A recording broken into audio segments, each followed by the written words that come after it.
Es un gusto estar aquí en nuestro querido Colegio Cristo Rey. Tres representantes de la promoción 1976, la intervenida, dicen los compañeros, nos han invitado para hablar de lo que fue hace 50 años, ese momento tan difícil, no solamente para el colegio, sino también para la ciudadanía, para nuestra historia reciente. Es un honor compartir este panel con el doctor Luis María Benítez Riera y nuestro querido compañero y amigo, el ingeniero Diógenes Sartorio, más conocido como Cacho. Yo hago acá de moderador por pedido nomás, pero soy uno más del montón y hay muchos otros compañeros que podrían estar acá para contar testimonio. Y decíamos, querido doctor, o Luis María, te tengo que decir, porque es mi compañero de colegio, de clase, que para llegar al 76 hubo que haber también una serie de hechos previos y una manera de educar que fue revolucionaria para su momento del Colegio Cristo Rey hacia nosotros, sus alumnos. Claro, muy buenas tardes. Gracias, Mario. Cachito, de verdad, aprecio amplio a todos los queridos compañeros del 76. Realmente, desde mi punto de vista, de mi óptica, ¿verdad? La historia que yo tengo comienza hacia fines del 75, ¿verdad?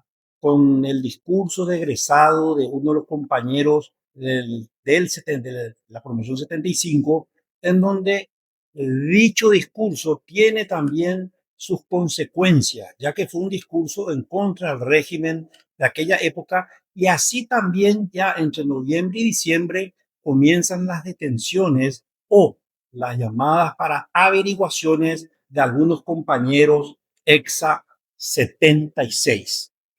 Entonces ahí se da todo un comienzo hasta que en el mes de enero viene, dice la noticia para nosotros, de que si vamos a seguir o no el Colegio Cristo Rey, si se va a dar o no, vamos a hacer el sexto curso, dónde nos vamos, y había toda una incertidumbre por lo acontecido en esos meses de octubre, noviembre y diciembre, en la cual ya tuvieron también participaciones otros compañeros de la 75, que se empalma esos hechos con la 76.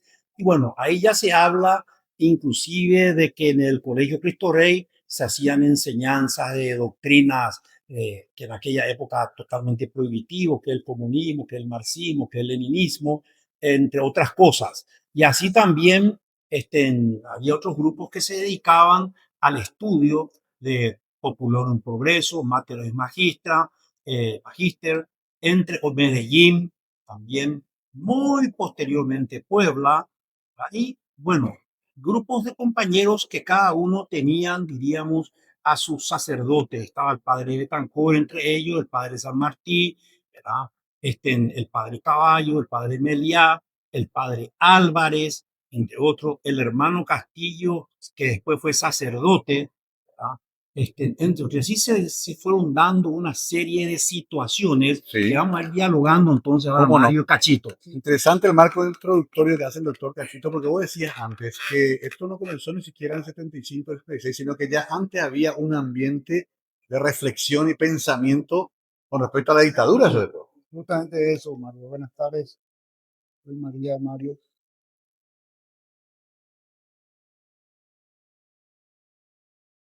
Querido compañero del 76.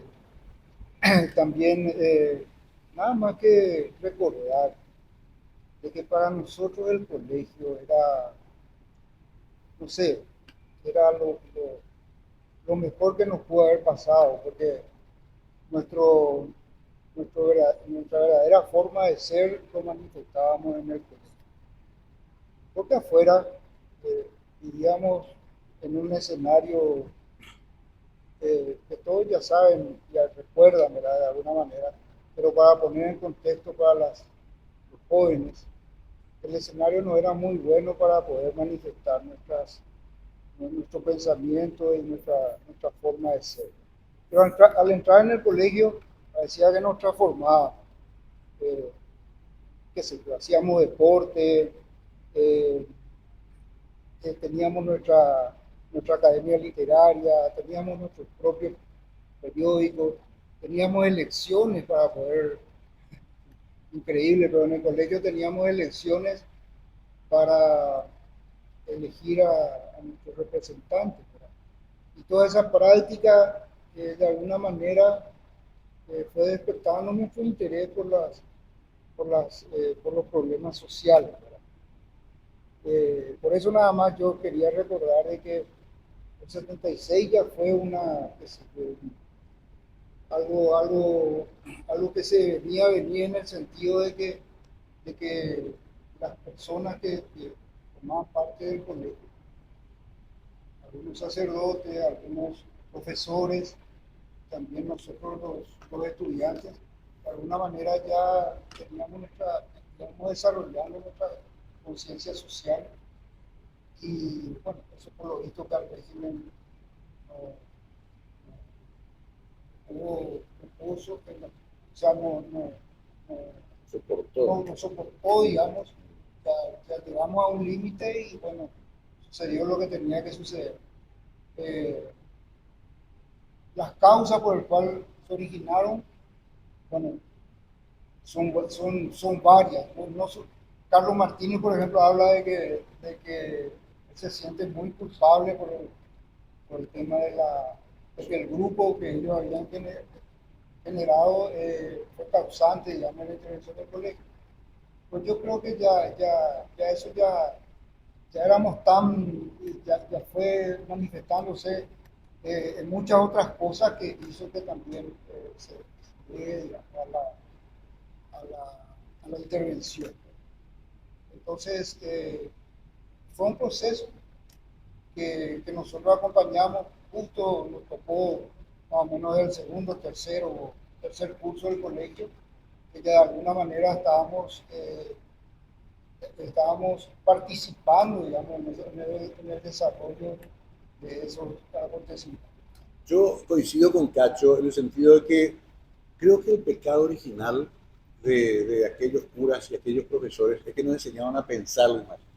Más allá de que algunos puedan haber profundizado algún tipo de adoctrinamiento más teórico, práctico, que algunos puedan haber constituido grupos de estudio, que también en general el estudiantado de Cristo Rey en esos años se diferenció del resto porque osó cuestionar el establishment, pensar, que teníamos además profesores, no solamente curas. Yo me acuerdo de Liceno Ayala, por ejemplo, un jurista de renombre que aquí nos enseñaba cívica y moral, que concluía sus lecciones diciendo, pero nunca se olviden que esto es Paraguay. Daba toda la doctrina, digamos, legal, clásica, y decía, pero nunca se olviden que esto es Paraguay. Eso para un chico de 13 a 14 años es revolucionario, porque te obliga a decir, bueno, esta es la ley, pero en Paraguay no se cumple la ley. Podemos citar a varios otros profesores, el profesor Salomoni, puede ser un profesor de dibujo, pero era un revolucionario febrerista, asumido, que comunicaba también su pensamiento de alguna manera a los chicos. Y eso era fabuloso, pero para el régimen era peligroso.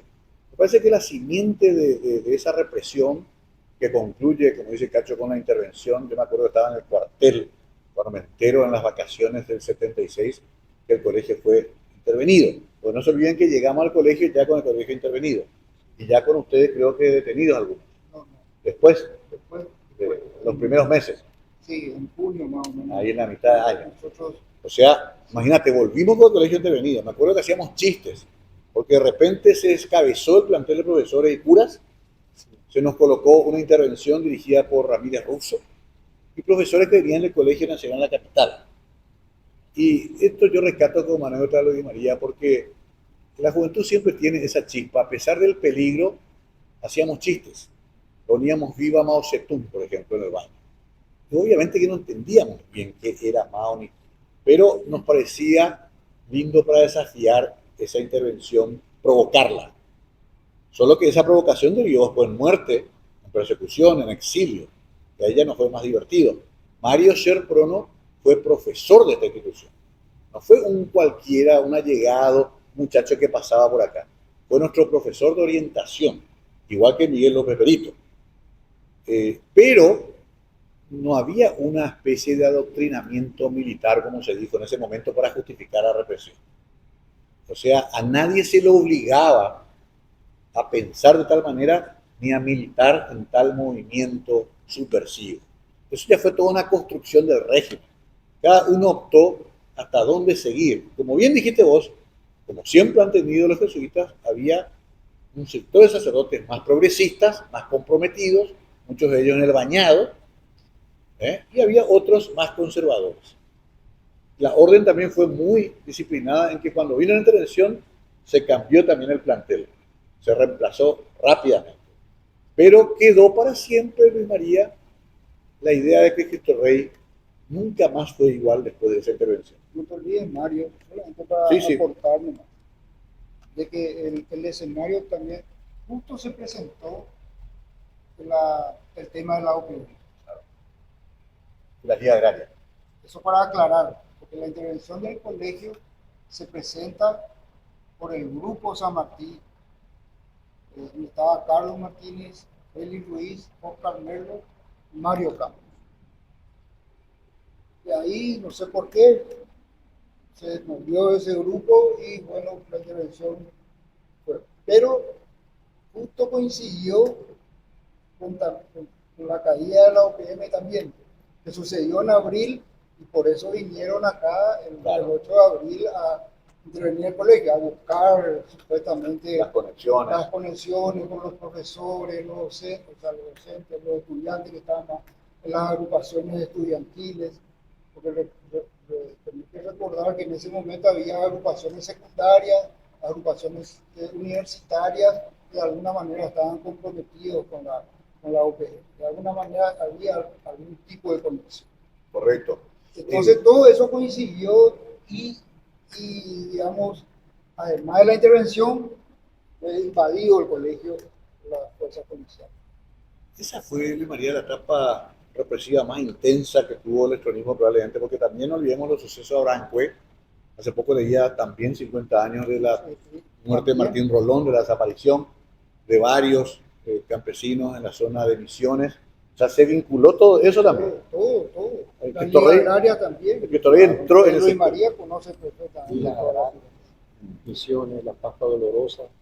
Claro. Hay un sinfín, así como ustedes están manifestando, ¿verdad? Se unieron una serie de cuestiones, ¿verdad?, que hicieron, lo digo exclusivamente la intervención. La intervención, yo creo que lo que dijo Cachito en principio es así cierto, veraz, ¿verdad? Una serie de cuestiones que se fueron dando, pero que también llega un momento que eso explosiona y ahí se junta el caso OPM, el caso ShareProno, el caso Ligas Agrarias, el caso Banco Paraguayo de Datos, hay un sinfín de casos y de situaciones que se dan, pero lo que yo quiero resaltar es que el Colegio Cristo Rey siempre, y lo que vos dijiste, Mario, sí lo tomo muy en serio. Cristo Rey nunca después fue lo que fue en esa época, antes de esa época, ¿verdad? Yo creo que Cristo Rey a cada uno de nosotros nos enseñó esa conciencia social, desde lo pequeño a lo máximo. ¿Por qué? Cada uno estudiaba de acuerdo al sacerdote que tenía, pero también nos llevaban a conocer, ¿verdad?, los orfanatos, la Casa Honoriones, hospital de clínica, ¿verdad?, a jugar con los chicos huérfanos. O sea, te daba esa sensibilidad social y los retiros, las convivencias eran mucho más continuas y con mucha reflexión sobre lo que se estudiaba y se leía. Me quedo pensando en eso, que yo me acuerdo de Yelpi Muñarriz y también de la misa de las 20 horas del País Oliva, que se llamaba Misa a Gogó, porque se tocaba música rock y eso ya era bastante. Esa misa terminó siendo también prohibida. Era porque la homilía, el sermón era muy intenso también. Y me acuerdo que Yelpi nos decía, imagínate, chicos de 14, 15 años, decían, el debut en sociedad es una falacia a la cual ustedes no pueden prestarse mientras hay niñas ultrajadas en los barrios pobres de Asunción. Ustedes no pueden estar celebrando en un club social la grandiosidad de una sociedad de puro decorado. Imagínate vos. Bueno, eso obviamente al régimen no le gustaba, pero para nosotros era muy útil. Primera vez que nos cuestionábamos. Che, en realidad no está tan bien ir a farrear en el centenario, y había sido que mi hermano o mi hermana come un plato de comida por día o no tiene un excusado para irse de cuerpo acá a 5 minutos. Esa fue y en otro colegio no había eso. mejor no hablar de ciertas cosas, dice una canción. No se hablaba de ciertas cosas. Vivía la juventud en una cápsula, la juventud de niveles sociales medios para arriba, y no se hablaba del otro Paraguay. Aquí se hablaba, se discutía, se debatía, se escribía diarios, con la fragilidad de un pensamiento juvenil que todavía no es. Eso también yo a veces pienso. Cacho, ¿cuánto tenías cuando te fuiste? 17. 17 años. Digo nomás, ¿qué construcción intelectual podías tener de 17 años? La base. La básica, la que teníamos acá. Recordás, Mario, de nosotros teníamos una biblioteca Sí. bastante interesante ya acá. Sí. Y que teníamos reuniones con los, La voy a decir la que se llamaba Antonio Guas. Había una que. la que estaba estaba acá. allá Ya. a la vuelta de la iglesia. Ya. Sí.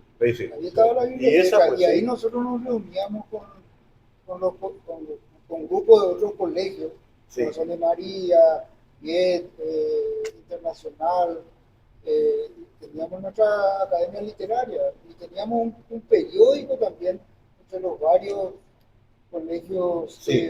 secundarios que se llamaba Planes. Y frente era universitario. Frente era universitario. Sí. Ya cuando eso, y teníamos que trabajar en stenciles, picar stenciles, y hacer pasar por la imprenta, era todo ese ambiente colaboraba bastante para nuestra formación. ¿No te parece, mi María, que había también una suerte de línea de represión muy comunicada, ¿sabes? El plan Cóndor, entre Argentina, Brasil, Chile, Pinochet, porque te das cuenta que buscaban hasta en lo mínimo. O sea, el amigo del que tuvo una reunión con San Martín también ya era sospechoso. Así mismo.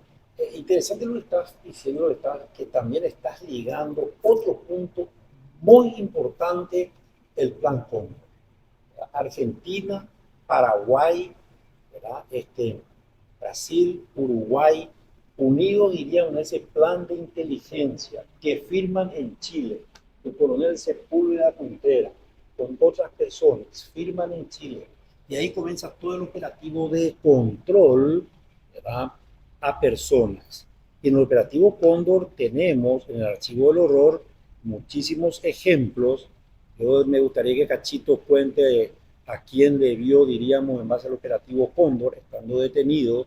No soy la persona, pero sí puedo hablar de que, por ejemplo, el matrimonio Loboluso, que ellos fueron entregados por la policía paraguaya al avión argentino, llega el avión argentino a Ezeiza, ¿verdad?, pero solamente con los militares. Y la policía paraguaya hacía firmar todos los recibos. Ese matrimonio desapareció y nunca más se lo encontró. Y después, nuevamente, el intercambio de inteligencia, claro, entre los órganos, de lo que es, digamos, lo más importante también, ese intercambio de inteligencia que se hacían sobre cada ser humano, sea argentino, paraguayo, chileno, uruguayo. Porque ahora me estoy acordando que Brañas Gadea, Carlos Brañas, hace poco publicó que a él le agarran por un acto de infiltración en Argentina. Ahí aparece un clásico piragüe que se infiltró en el grupo de ellos y es el que da el nombre, y a Brañas lo agarran al cruzar la frontera. O sea, había todo eso en el mismo año o en esos mismos dos años. Ahí dice la doctora Saneman. En abril. En abril. Claro. Y O sea, era un plan grande que se estaba desarrollando para apagar todos los posibles focos de rebelión. Y ahí entró Pito Rey. Ahí llegamos nosotros. Vos, sobre todo, Cacho, y muchos compañeros. Quiero citar un poco a los compañeros que fueron presos. Vos tenías una lista de acá. Bueno, pero de nuestra promoción, sí, lo que sufrieron, o sea, los que entraron en contacto directo fueron Oscar Merlo y Félix Ruiz. Sí. Ya en el 75, 76, pues, Sí. era el grupo de Martín, tuvieron que dejar el colegio y exiliarse. ¿Iban a investigaciones? Llegaron a ir a investigaciones 1 o 2 días, pero ahí consiguieron de alguna manera para salir fuera del país. Creo que se fue Exiliarse es una forma de salvarse la vida. a Uruguay y después volvieron después a Paraguay a terminar el colegio ya, pero ya con acuerdo seguramente de alguna forma. Otros. Después ya en lo que estábamos cursando en el colegio, todavía en el 76 fuimos Luis Carlos Robledo, Juan José Giangreco y yo, ¿verdad? Somos los tres que estando en el colegio, fuimos casi un mes y medio, en algunos casos 2 meses. Los hermanos Corvalán, ¿no? Los hermanos Corvalán no Llegaron, no llegaron en ese momento, no sé si después Diego con su militancia. Eso también quería comentar, de que casi todas las personas del 75, 76 son renombrados profesionales, personas muy destacadas en lo que hacen. Oscar Negro, Sí. profesión de médico, Félix Ruiz, todos saben que toda la militancia que hizo en el Partido de Trabajadores en el Brasil, Juan José Giangreco, una eminencia con la arquitectura, Luis Carlos Robledo, ingeniero, Claro. todo el mundo, el colegio además, porque hay que destacar que además de darnos bastante libertad en nuestro accionar, tenía un alto rendimiento en los académicos. Sí. En la formación del colegio, yo les puedo decir, yo tuve que salir también del país para estudiar más tranquilo en el Brasil y no tuve ningún tipo de problema. Habíamos Aponte también. Está Jorge Aponte, Aponte también. Axel Roberto Corbalán, Aponte, Fernando Aponte, Diego Fernando Corbalán. Aponte. Los hermanos. Los Sí. hermanos. No, lo que dice Ay, Cacho no vamos a olvidar luego un montón de gente que les pido disculpas si no estoy recordando ahora. No, porque esto es espontáneo, nosotros acá estamos acá, nosotros como Juan en su casa, en nuestra casa, que es Cristo Rey. Yo tuve 11 años en esta casa de estudio, creo que ustedes tuvieron un poquito más. No, yo entré después. Después ya. Yo entré en el tercer grado. Yo vengo del Cleto Romero, allá cerca del mercado. ¿Y vos de qué grado? Del primer curso. O sea, yo soy el más antiguo, vamos todavía. 11 años sufrí a los jesuitas. Bueno, no, la verdad que lo digo en broma porque llevo eso como todos llevamos medio como como un orgullo eso. Vamos a ser sinceros, mi marido. Sí, señor. Todos Así decimos, mismo. ¿verdad? Todos. Hacemos Sí, broma y sí. todo, pero a más nos mira con cierto respeto, cada Sí. nos mira. Sí. Y es que pasamos por una mezcla también, porque nosotros tuvimos con el padre Costa, bueno, Claro, disciplina casi militar. disciplina casi militar. Después Espartano. pasamos digamos, un poco más de libertad Sí, con Cepí, Banrel, Manuel. y Montero, y de alguna manera tuvimos todo ese contacto, ¿verdad? Y bueno, con San Martín, con Oliva, toda esa carga social que me pasaron. Yo quiero tocar también, ya que muchos chicos van a ver esto, egresados de estas promociones recientes, que había un sistema judicial también amoldado a la dictadura, la ley 209, había un cuerpo legal adaptado para reprimir también. Y eso por suerte también se dejó atrás, mi marido. Eso fue derogado después del golpe. Después, La ley 209, Defensa de la Paz Pública y la Democracia. ¿qué era? Era una ley que se usaba para justificar estas detenciones. Y era una ley, diríamos, liberticida, como se dice. Utilizaba una remera que decía Fidel Castro y Adentro, no había nada claro. adentro. Realmente. Era Sí, bastante el cabello largo. Porque vos trajiste un documento que después podemos mostrar, pero aparte Increíble. en edición, donde se hacía todo el proceso clásico, la declaración. Claro, bueno, estos son los procesos policiales que están en los libros que comenzaban tomándote las declaraciones ante el Departamento de Investigaciones, Que hoy no se hace más. que eso ya está prohibido, Claro. no tiene ninguna validez Claro. constitucionalmente y procesalmente. En los códigos, digamos, Constitución Nacional y también las leyes de fondo y de forma. Interesante. Ya no tiene ninguna validez. Pero hay algo, Mario, que quiero Sí. que me permitas destacar del colegio que seguramente no todos conocen. En el año 76, el padre Betancor, que ahí estaba Axel Corbalán, estaba yo, entre otros compañeros, que no quiero olvidarme, Claro. estaba... Claro, mercado. Sí, formamos una comunidad de vida de base cristiana en Nazaret.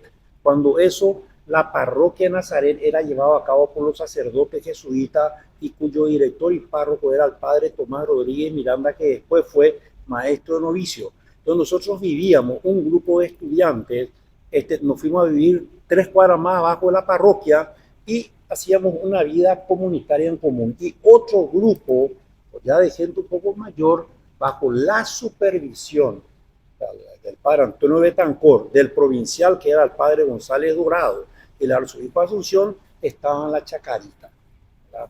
Que en ese grupo estaba Toño, que es del Colegio San José.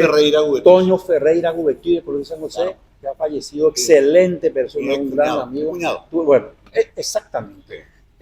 Claro, con Fernando Lugo, claro, se conformaba ahí, sí, entre otros. Pero éramos entonces, lo que quería resaltar, que el Colegio Cristo Rey siempre tuvo sacerdotes, ¿verdad?, que nos hacían pensar, sacerdotes que nos formaban en el tema de la acción social al prójimo.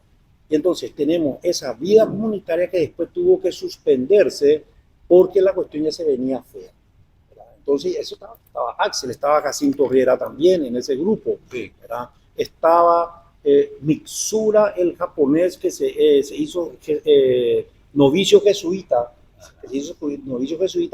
tengo entendido que fue a Japón y tengo entendido que habrá salido de la compañía, sí o no, no sé, eso queda a cargo del padre que... Ese ya no, ahí ya nos ganaste todo, ese no nos acordamos. Bueno, pero tuvo también su parte social en la cual un grupo se dedicaban exclusivamente a ir a San Lorenzo a hacer el trabajo de pastoral, se iban 2-3 días, se dormía en la capilla de Betania, ¿verdad? Se tenía, con el permiso de los padres, con el acuerdo de los padres, veníamos en línea 10 como lata en sardina, desde Nazaret hasta acá, hasta Cristo Rey. Y bueno, se da una serie de cuestiones que hacen a la formación. Y algo que dijo Cachito, en la cual la verdad que me gustó, él hizo alusión el día a día en el Colegio Cristo Rey, la pastoral hecha dentro del colegio, sus reuniones en la biblioteca. O sea que la vida en el colegio era una vida de alegría, una vida de estudio, una vida de profundización y también la vida social. Y de acuerdo a lo que dijo Cachito, me hace recordar las entradas a nuestro curso, ¿verdad?, del padre Oliva. Segundo curso facultad. Disculpe, de colegio. Entraba directamente y nos daba como una homilía y nos quedábamos todos, digamos, prendados del padre Oliva escuchando. Pues sabes que sí, ahí también tengo que acordarme del padre Moreno, provincial. Ellos vivían acá en la calle Colón, enfrente, donde después, ya mucho tiempo después, hubo una famosa represión de la calle Colón en 1986. El comisario Schreiber a puntazos le persiguió a todo el mundo, y a Marcelino Corazón Medina lo torturaban en vía pública. Ella es otra historia, muy posterior. 10 años después seguía la represión. Dice, una misa en Cristo Rey generó esa gran represión del 1 de mayo de 1986 y entraron hasta la casa que nosotros le llamábamos de clausura, algo así, donde vivían. Ahí yo lo visitaba al país Moreno, otro cura español extraordinario. Tuvimos esa suerte, pero también, Cachito, vos dijiste algo importante en el sentido de que había un ejercicio democrático. Yo me acuerdo que eran intensas las elecciones de centro estudiantes, peleábamos voto a voto, eran líneas de pensamiento. Me acuerdo que una vez le llevamos a Martini como porque no eran siquiera centros estudiantes, no nos permitían los centros estudiantes, nos permitían una especie de grupo de coordinadores, algo así. Yo era delegado del curso y lo llevamos a Martini, otro lo llevamos a Martín Burton. Y Bellasay también. Y Bellasay, Jerónimo. Claro, Jerónimo era nuestro líder, ¿cierto? Y después... Sí, pero era eso, votábamos, hacíamos campaña, le convencíamos a la gente. Había cosas que en otros colegios no se veían. Ya era un ejercicio para una democracia que iba a llegar, imagínense ustedes, casi 15, 20 años después. Eso creo que molestó al régimen también. Y había otra parte, la parte cultural tampoco era mala. Teníamos buenos profesores de literatura, se hacía cine debate en este lugar con el profesor Ruiz Nestosa. Exactamente, el padre Besa también. Claro, o sea, no era solamente, para que la gente nomás que está viendo no crea que todo el día estábamos haciendo, qué sé yo, desfile en homenaje a la Unión Soviética, no. Era muy humanística la formación. Y aprendíamos valores. Pero también nos decían, no es viable un país que tiene estos niveles de pobreza. No es aceptable una sociedad en la cual un 3% concentra todas las propiedades del país, cosa que no cambió mucho. Esas cosas, pues, las que seguramente dijeron, esto van a terminar todos comunistas. Y vino la gran represión. Y ahí sí yo también digo, Luis María, el que tiene que hablar es Cachito, porque esos días ahí adentro tampoco fueron muy fáciles. Bueno, pues yo lo que recuerdo era el famoso no te metas, Claro. no te metas. ¿Sí? Nuestros padres, Sí, teníamos, claro. nuestros padres nos cuidaban, nos decían no te metas, no te metas. Y bueno, uno cuando tiene un ambiente como teníamos en el colegio, imagínense, 15, 16, 17 años, uno se va acostumbrando para esa libertad, forma de pensar, reunirse en grupo, discutir, de repente llegar a algún tipo de conclusión. Eh, eso te ayudaba bastante. Bueno, y de alguna manera nosotros que militamos, militamos, digo, activábamos en agrupaciones estudiantiles, teníamos, fuimos adquiriendo algún tipo de cierta responsabilidad, hasta que hubo la represión por la cuestión de la OPM. Nuestras agrupaciones estudiantiles estaban de alguna manera ligadas a esa agrupación. Entonces, por eso nosotros los estudiantes secundarios, que éramos menores de edad, caímos ya en el mes de junio, después de que la represión comenzó en abril. Nosotros ya fuimos los últimos en cerrar el círculo prácticamente. ¿Y dónde fueron llevados ustedes a investigaciones o a emboscadas? No. Nosotros, yo estudiaba en el cursillo de golpe Montevideo. para Montevideo para ingresar a ingeniería. Y una noche, los primeros días de junio, creo que era, yo volví a casa y me parecía algo extraño porque había vehículos extraños ahí alrededor de una combi, bueno, y toco el timbre y mis padres justo no estaban, y estaba solamente mi hermana. Y me atiende un señor grande, moreno, y me dice, usted es Diógenes Sartorio. Ahí yo tuve, como siempre cuento, ahora, y tuve la oportunidad de decir, no, Claro, soy, no, soy Mario Ferreiro. soy Mario Ferreiro. ¿No? Entonces, y sí le digo, bueno, pase porque tenemos que, el jefe de investigaciones le quiere hacer algunas preguntas. Y ahí empieza ya a llorar mi hermana, que se fue. Cuando ya vieron que yo era, sacaron como 4 o 5 vehículos, hacía algo que yo era de firme mismo. Y bueno, y le digo yo, ¿puedo yo irme si mis padres no están mis padres? Que se, no, son unas preguntitas. ¿No? Claro, un rato. Un rato, ¿no? Bueno, agarré mi cartera y salí, ¿verdad? Y al entrar nomás ya me acuerdo que era la Brasilia, era la policía, cuando empezaron a golpear. Bueno, lo que sí que estuve yo ahí esa noche, después la noche siguiente, después de 2 días creo que vinieron Juan Greco y Robledo también.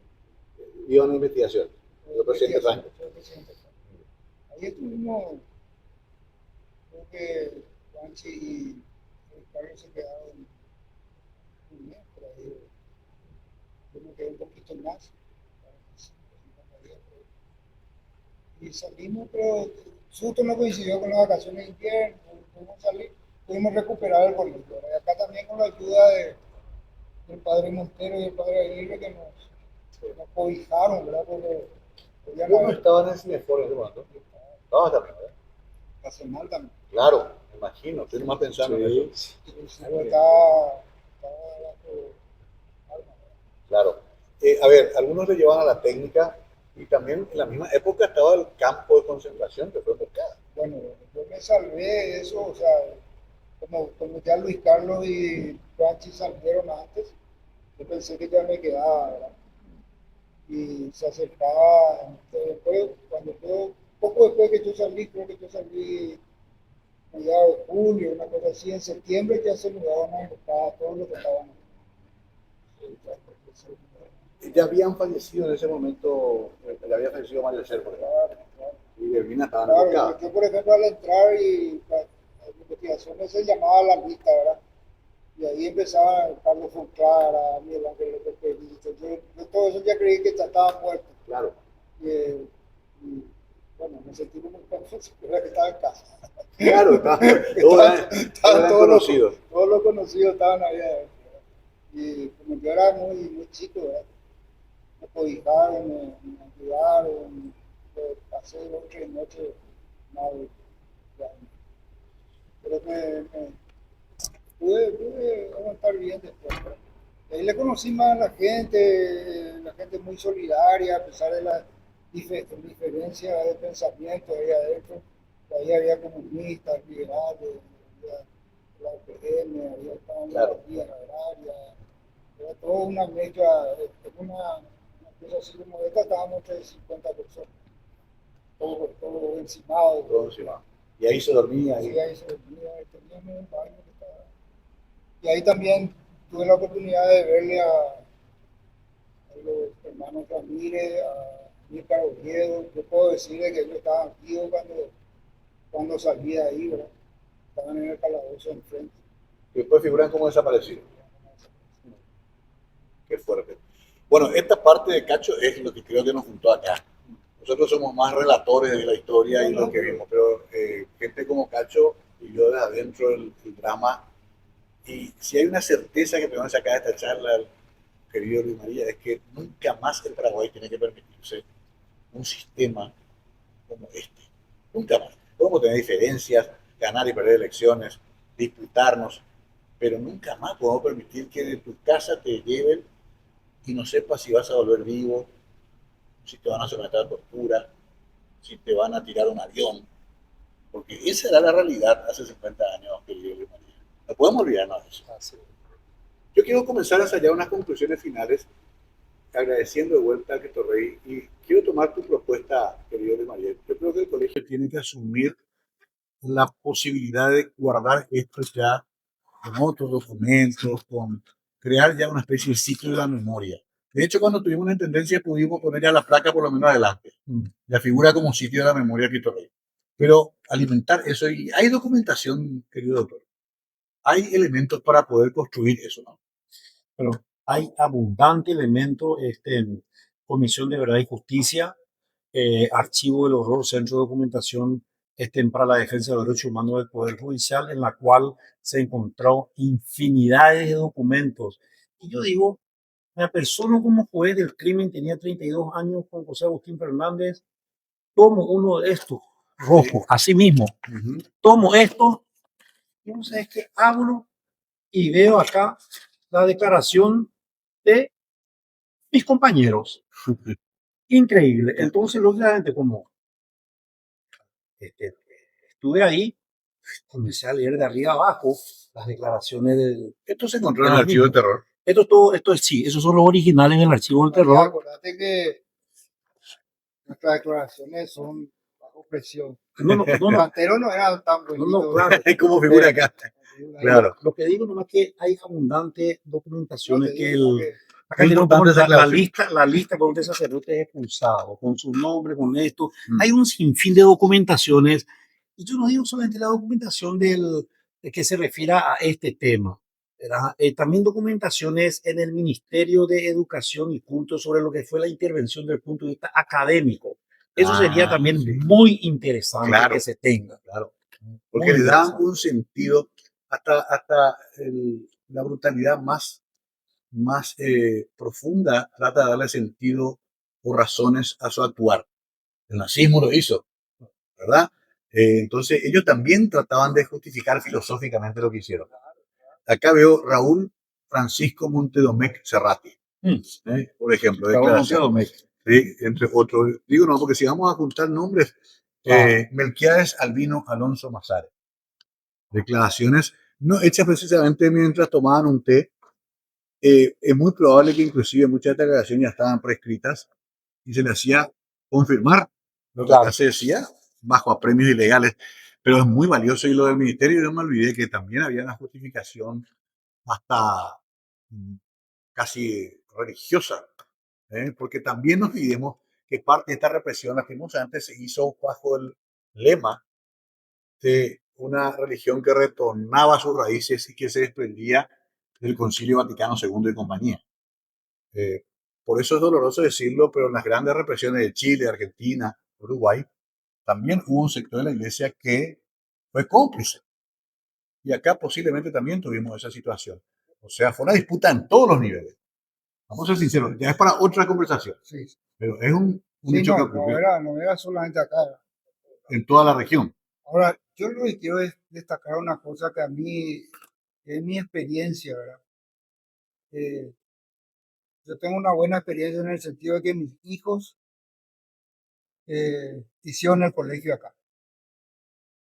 Mis nietas ahora están haciendo el colegio acá. Y hay una cosa muy particular que les quiero contar, que mi hija es bióloga y es máster en genética forense, que está en los Estados Unidos, en la Universidad de Arizona, del estado de Arizona. Logramos contactar con el doctor Rogelio Boyurú y le está ayudando ahora para hacer las investigaciones sobre los desaparecidos. Parece una cuestión de una aventura, parece lo que estoy comentando, ¿verdad? Pero tiene un origen que yo le doy mucha responsabilidad al colegio. Claro, el colegio nos formó en ese aspecto. Por suerte, o sea, no es por suerte, al saber le llaman suerte, pero mi hija Adriana también tiene esa misma conciencia. Por eso le está ayudando al doctor Rogelio. Está consiguiendo inclusive recursos para poder buscar a los desaparecidos. Entonces significa de que algo el colegio nos dejó y yo estoy eternamente agradecido por eso. Yo siempre digo de que al entrar en este colegio en el tercer grado, mi vida cambió con muchos altibajos, ¿verdad? Mucho miedo algunas veces, pero estamos aquí ya después de 50 años de recibidos, inclusive dejando algún tipo de fruto en nuestros hijos y ojalá en este caso particular mío de mis nietas también. Me parece fabuloso para ir cerrando esta conversación que queda abierta, María, porque la idea es que los chicos, los jóvenes, las nuevas generaciones tengan esta información y sigan debatiendo. Nosotros no somos acá los que vamos a contar la historia y esto es lo que pasó y se terminó. Es apenas refrescar un poco la memoria y dejar que con libertad también los estudiantes, los que estudien la historia, digan, bueno, vale la pena investigar a fondo qué estaba pasando en el 76 para que Cristo Rey sea intervenido, pero para que una ola represiva alcance a todo el país y el subcontinente. O sea que, finalmente, querido Luis María, esa es nuestra misión. Mantener viva la memoria y que se siga hablando de esto. Lo peor sería el olvido. Así que, querido Luis María, palabras finales que quieras decir. Simplemente a todos los compañeros de la promoción del 76, a cada uno de ellos, cada uno tuvo una pequeña parte de su lucha en cada uno de estos. Algunos en mayor o menor grado, pero todos estuvieron a la altura. Y hasta hoy pienso, porque tengo un contacto permanente, a Félix Ruiz Portillo. Él está en San Paulo, está lógicamente enfermo, pero sigue siendo un gran luchador. Sí, totalmente. Así que yo realmente me siento muy consustanciado en el Colegio Cristo Rey. Nosotros tres amamos a este colegio, siempre recordamos los sacerdotes que nos formaron y no nos olvidemos del padre Parola, ¿no?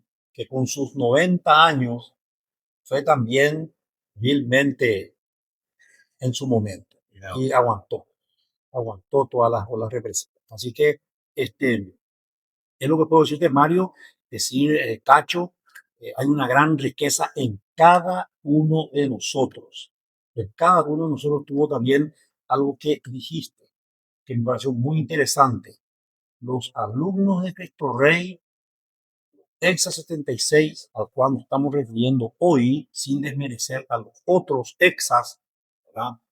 Tuvieron su cabida en la sociedad paraguaya, tuvieron su impronta, cada uno dio su impronta en la sociedad paraguaya y algunos en la sociedad internacional, como Totalmente. Fred y otros. Totalmente. Conste que salimos marcados con las letras escarlata como los subversivos de la promoción 76 Sí, sí, sí, y sin sí. embargo aquí estamos. Seguimos cantando como la cigarra, dice la canción tan querida y conocida que suele cantar Víctor Heredia y que es de María Elena Walsh. Quiero finalmente también dedicar a Mario Serprono esta charla, porque en este día estamos hablando, se cumplen prácticamente 50 años. Acá nomás, en esta semana de abril fue que ocurrió lo de nuestro querido profesor, que tenía apenas 23 años. ¿M? Y que también fue un producto genuino del pensamiento de ese Cristo Rey vibrante, revolucionario de los años 70. Nos vamos. Nos vamos. Gracias, doctor. Gracias, querido Cachete. Chito.